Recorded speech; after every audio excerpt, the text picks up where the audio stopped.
Today we're going to learn how to connect your Android device to Android Auto in your new 911. Now there's a number of different ways to connect to Android Auto with your Android device. One is through devices. You can also do it by selecting the Android Auto icon there, and you can use a cable as well. For this video, we're going to show you a couple of these methods. One is to select the Android Auto icon right here. On your Android device, you'll pull down twice, then select Bluetooth. Here you can see your phone pop up, select it. On your mobile device, there will be a pairing request, select pair.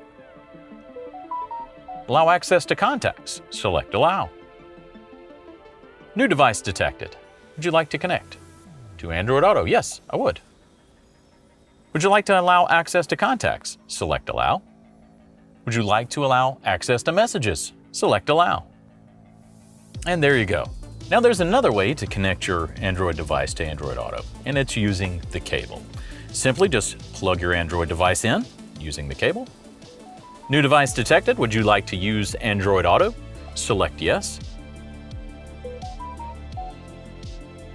Welcome to Android Auto on your mobile device. Select continue. And you're all set. You now can use Android Auto in your new 911.